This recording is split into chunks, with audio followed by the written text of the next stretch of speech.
Welcome back, Money Mavens, to the Broke But Learning channel. Today, we're diving deep into Chapter 2 of Rich Dad, Poor Dad. Let me ask you a question. How long could you survive if you stopped working today? Right from the start of this chapter, Kiyosaki flips the script on wealth and says, it's not how much money you make, it's how much money you keep. We get an in-depth understanding of Kiyosaki's definition of wealth. He believes it's not about how much money you earn or have, it's about how long you could survive if you stopped working today. He shares a jaw-dropping story about some of America's richest businessmen in 1923. These guys were living large, ruling the financial world. But fast forward 25 years, and most of them ended up broke, in prison, or worse. Talk about a financial horror story, right? So what's the big lesson here? Kiyosaki hammers home that often a focus is placed on how to make money, but not enough time is spent developing financial intelligence to sustain and grow the money you make. He drops this truth bomb. Money without financial intelligence is money soon gone. Now, here's where things get juicy. Kiyosaki introduces us to his big idea of assets versus liabilities. He boils it down to this golden rule. You must know the difference between an asset and a liability. In order to grow your money, you should invest in more assets. Sounds simple, right? But here's the kicker. Most people don't actually know the difference between an asset and a liability.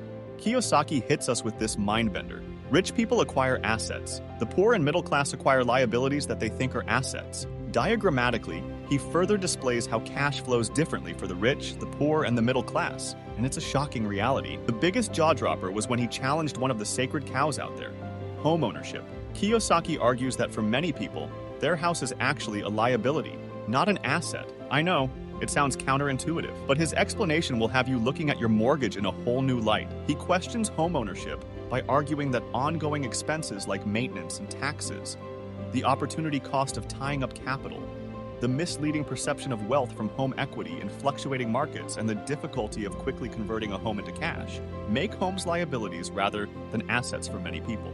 It all leads back to his main point that he drives in this chapter: the power of financial education. He says that true financial intelligence solves problems and, at the same time, produces money. So, what's the big takeaway? It's time to upgrade your financial intelligence, folks. Understanding the difference between assets and liabilities is your first step to financial freedom. It's not about working hard for your money.